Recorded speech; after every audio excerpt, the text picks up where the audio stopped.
గారిని తీసుకెళ్ళడం మనకి విశాఖపట్నానికి ఇంకా ఎంతోమంది తయారవ్వాలని ఆ విశాఖపట్నానికి ఎంతో మంది తేవాలని కోరుకుంటూ అధ్యక్షులుగా అలాగే వైస్ ప్రెసిడెంట్ గవర్నర్స్కి అసోసియేషన్కి కూడా మాట్లాడుతున్నారు.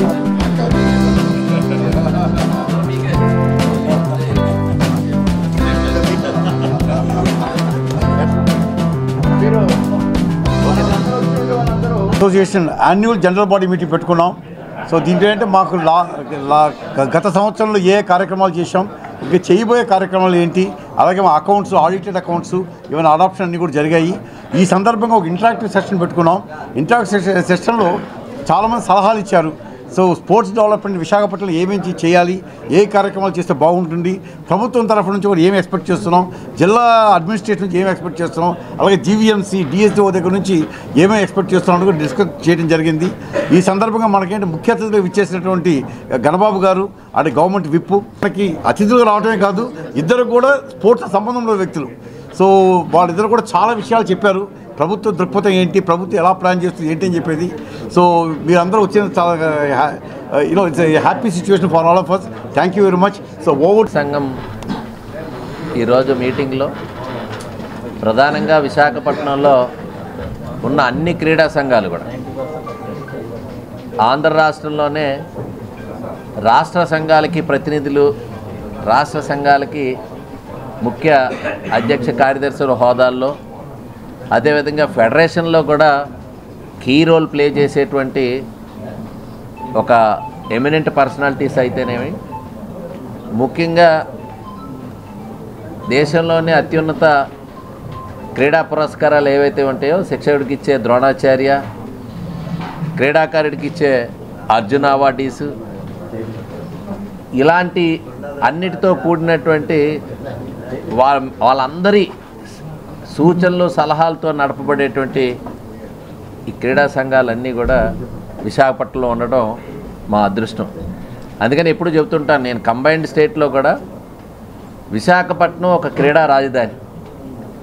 దానికి కారకులు ఇక్కడ తయారైనటువంటి క్రీడాకారులు, వాళ్ళు తయారు చేస్తున్నటువంటి కోచెస్, ఇక్కడ ఉండేటువంటి సహజసిద్ధంగా ఏర్పడినవైతేనేమి అందరి ఎఫర్ట్స్తో ఏర్పాటైనటువంటి ఇన్ఫ్రాస్ట్రక్చర్, ఈ మూడు కారణంగా విశాఖలో జాతీయ అంతర్జాతీయ పోటీలకు వేదిక అవ్వటం, ఆ పోటీలకు సన్నద్ధమైతే, ఎందుకంటే ఎక్కడ స్పోర్ట్స్ ప్రమోట్ కావాలన్నా క్రీడా సౌకర్యాలు ఉండాలి, నేర్పేటువంటి శిక్షకులు ఉండాలి, నేర్చుకోవడానికి వచ్చేటువంటి పిల్లలు ఉండాలి.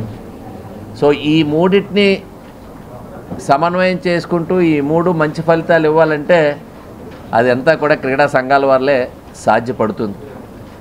వాళ్ళందరూ కూడా అన్ని క్రీడా సంఘాలు ఒక వేదిక పైన వచ్చి ఇక్కడ మెగా ఈవెంట్స్ జరగాలి, మంచి ప్లేయర్స్ తయారవ్వాలనేటువంటి ముఖ్య ఉద్దేశంతో ఏర్పాటైన ఒలింపిక్ సంఘం.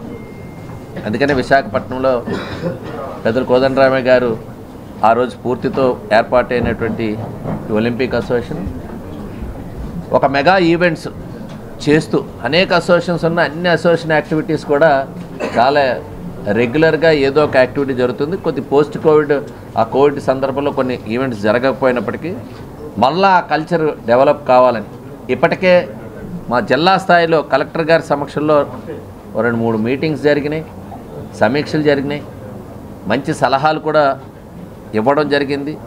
ప్రభుత్వ పాలసీలో కూడా మొన్న స్పోర్ట్స్ పాలసీలో కూడా ఎక్కువ సజెషన్స్ విశాఖపట్నం నుంచి వచ్చిన సజెషన్స్ని ఇంక్లూడ్ చేయడం కూడా జరిగిందని మీ అందరికీ తెలియజేస్తున్నాను.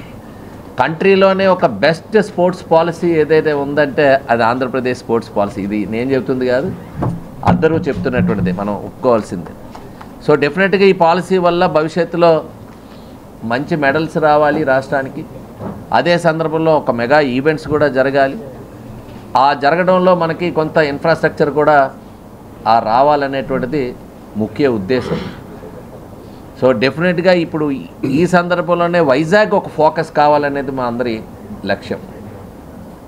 ప్రపంచ క్రీడాపటంలో విశాఖకు ఒక ప్రత్యేక స్థానం రావాలి, ఒక గుర్తింపు రావాలి. ఇప్పటికే యోగాంధ్ర పేరిట ఇప్పుడు 21 జూన్ నెలలో నేరుగా ప్రధానమంత్రి మోడీ గారు అలాగే మన ముఖ్యమంత్రి గారు చంద్రబాబు నాయుడు గారు అందులో ప్రత్యక్షంగా పాల్గొనటం. యోగా ఒక స్పోర్ట్స్ యాక్టివిటీ, ఒక హెల్త్ యాక్టివిటీ అనండి, ఒక ఎనర్జెటిక్గా ఉండేటువంటి ఒక యాక్టివిటీ. సో దీన్ని కూడా మేమందరం కూడా ఒక బాధ్యతగా క్రీడా సంఘాలు అందరం కూడా దీనిలో మ్యాసివ్గా పార్టిసిపేట్ చేయాలని, మన స్కూల్ ఏజ్ నుంచి స్పోర్ట్స్ ఎలా ప్రమోట్ చేస్తే ఎక్కువ మెడల్స్ వస్తాయనేది సత్యమో, ఈరోజు ప్రపంచంలో ఎక్కడైతే ఎక్కువ మెడల్స్ సాధించేటువంటి దేశాలు పోలిస్తే వాళ్ళు స్కూల్ ఏజ్ నుంచే పిల్లలకి ట్రైనింగ్ ఇవ్వటం అనేటువంటిది జరపడం వల్లే అది సాధ్యమైంది. సో ఆ రకంగా ఇక్కడి నుంచే మనకి అన్నిటిలో కూడా అన్ని యాక్టివిటీస్ ఏ రకంగా అయితే స్కూల్లో ప్రమోట్ చేస్తారో స్పోర్టింగ్ యాక్టివిటీని కూడా ఎక్కువగా ప్రమోట్ చేయాలనేది ఇప్పుడు నారా లోకేష్ గారు కూడా రెగ్యులర్గా వాటిపైన కూడా స్పష్టంగా ఒక వీక్లో ఒక డే అంతా కూడా నో బ్యాగ్ డే అని చెప్పేసి చెప్పడం కూడా మీ అందరికీ గుర్తు చేస్తున్నాను. అసోసియేషన్ జనరల్ బాడీ మీటింగ్ జరగడం జరిగింది.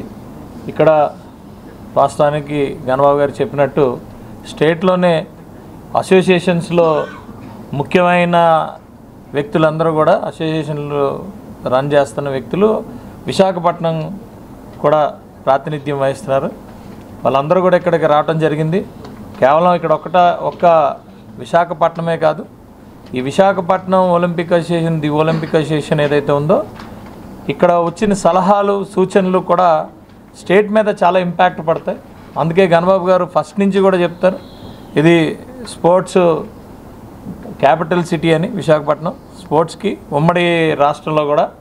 అలాగే మేము వాస్తవానికి ఆయన చెప్పినట్టు ఒక ప్లేయర్గా ఎంతగా ఆడాం, అలాగే అసోసియేషన్లో మేము ఉన్నాం, పనిచేసాం, అలాగే ఇప్పుడు శాసనసభలో కూడా పనిచేస్తున్నాం. సో అన్ని స్టేజెస్ కూడా మేము ఈ స్పోర్ట్స్తో మమేకమై ముందుకెళ్ళటం వల్ల మాకు ఒక ప్లేయర్కి ఉండే ఏంటి అసలు ఏం సపోర్ట్ కావాలి, ఏంటి కావాలనేది మాకు అవగాహన ఉంది. అదేవిధంగా ఒక అసోసియేషన్ రన్ చేస్తున్నప్పుడు ప్లస్లు మైనస్లు, అలాగే ఎంత నిజాయితీగా ఉన్నా కూడా ఏమి ఇబ్బందులు ఉన్నాయి, ఇవి కూడా మాకు అవగాహన ఉంది. అలాగే ఈరోజు శాసనసభలోకి వెళ్ళిన తర్వాత కూడా మీరందరికీ తెలిసే ఉంటుంది, ఈ పే అండ్ ప్లే కోసం గత 5 సంవత్సరాలు గత ప్రభుత్వంలో ఉన్నప్పుడు కూడా చాలా క్లియర్గా ప్రెస్ మీట్లు పెట్టడం జరిగింది. ప్రభుత్వం వచ్చిన తర్వాత కూడా వాటిని రద్దు చేయడం కోసం ఒక్కొక్కటిగా మళ్ళా ఇప్పుడే కొంతమంది మిత్రులు చెప్పినట్టు పేదవాళ్ళకి కూడా అందుబాటులో స్పోర్ట్స్ తీసుకెళ్ళి దిశగా మేము మాట్లాడటం జరిగింది. ఆ దిశగా ప్రభుత్వం కూడా వర్క్ చేయడానికి మేము కూడా కారణం, ఈ విశాఖపట్నం అనేది గర్వకారణంగా మేము చెప్పదలుచుకున్నాం. అలాగే వాస్తవానికి చెప్పాలంటే ఈరోజు ప్రపంచంలో భారతదేశం వైపు ఎందుకు చూస్తున్నారు అంటే యంగ్ ఇండియాని హెల్దీ ఇండియా కింద మార్చడం కోసం మన చంద్రబాబు నాయుడు గారు ఎప్పుడు కూడా ప్రయత్నం చేస్తారు. సో అదే హెల్తీ ఇండియా కోసం చేసేటప్పుడు పెద్దలు మోడీ గారు కానీ చంద్రబాబు నాయుడు గారు కానీ అనేకమైన అది ఏదైతే కార్యక్రమాలు చేస్తున్నారో అందులో భాగంగా 21న విశాఖపట్నంలో యోగేంద్ర కార్యక్రమం కూడా జరుగుతూ ఉంది. దాని గురించి కూడా మా పూర్తి సపోర్టు, ఇన్వాల్వ్మెంటు అన్నీ కూడా చేస్తామని చెప్పి ఇక్కడ ఉన్న అసోసియేషన్లు అన్నీ కూడా మరి ప్రభుత్వానికి మేము ఇక్కడైతే వచ్చింది అసోసియేషన్ తరఫున మేము అందులో భాగంగా వచ్చాం. అలాగే డిఎస్డిఓ గారికి కూడా మేము పూర్తిగా సపోర్ట్ చేస్తామని ఇక్కడ మేమంతా కూడా ఏకాభిప్రాయంతో ఆవిడికి మాట ఇచ్చాం, గవర్నమెంట్కి కూడా మాట ఇస్తున్నాం. ఏదేమైనా Visakhapatnam sports hub, Visakhapatnam sports capital, ఇక్కడున్న ఏదైతే ఆ కోస్ట్ ఉన్న వనరులు అన్నింటినీ కూడా తీసుకొని మరి బీచ్ స్పోర్ట్స్ అన్నీ కూడా మరి ఇక్కడ బాగా మరి కండక్ట్ చేయటం వల్ల టూరిజంకి కూడా అడ్వాంటేజ్ వస్తుంది. అదేవిధంగా ఈరోజు ఎడ్యుకేషన్ మినిస్ట్రీ ఏదైతే ఉందో లోకేష్ గారు కూడా ఇప్పుడే చెప్పినట్టు ఒక రోజు బ్యాగ్ లేకుండా పిల్లలకి అనే కాన్సెప్ట్ కూడా ఈ ఎక్స్ట్రా కరిక్యులర్ యాక్టివిటీస్ గురించి, స్పోర్ట్స్ గురించి, వాటి గురించి మాట్లాడే పరిస్థితి ఉంది. ఈరోజు ఆయన కూడా ఇన్ఫ్రాస్ట్రక్చర్ మీద, అకాడమిక్ మీద సపరేట్గా ఫోకస్ చేస్తున్నారు. ఇది చాలా ఇంపార్టెంట్. డెఫినెట్గా ప్రతి ఒక్క స్కూల్లో ఎమ్యూనిటీసు, స్కూల్లో గ్రౌండ్స్, ఇవన్నిటి మీద కూడా గవర్నమెంట్ ఫోకస్ చేస్తూ ఉంది. అలాగే ఈరోజు అసోసియేషన్స్ కూడా, ఈరోజు ఇక్కడ అనేకమైన సజెషన్స్ వచ్చాయి. అసోసియేషన్స్ కూడా చాలా కీలకంగా ఇప్పటి వరకు విశాఖపట్నం చుట్టూ ఉన్న విశాఖపట్నంలో ఏం జరుగుతూ ఉంది అంటే ఉమ్మడి విశాఖపట్నం జిల్లా గురించి మనం మాట్లాడుతున్నాం. ఏమేమి ఉన్నాయి, ఏం ఆపర్చునిటీస్ ఉన్నాయి, ఎలా మనం ముందుకెళ్ళాలనే దాని మీద ప్రణాళికలు అందరూ కూడా ఇచ్చిన సజెషన్స్తో ది ఒలింపిక్ అసోసియేషన్ విశాఖపట్నం మేము ప్రణాళిక సిద్ధం చేసుకున్నాం. అలాగే hi viewers, Vizag vision channel ని సబ్స్క్రైబ్ చేసుకోండి. మా ఛానల్ అందిస్తున్న జాతీయ అంతర్జాతీయ స్థాయి వార్తా విశేషాలు, నోటిఫికేషన్స్ కోసం ఇక్కడ కనిపిస్తున్న బెల్ ఐకాన్ ని క్లిక్ చేయండి.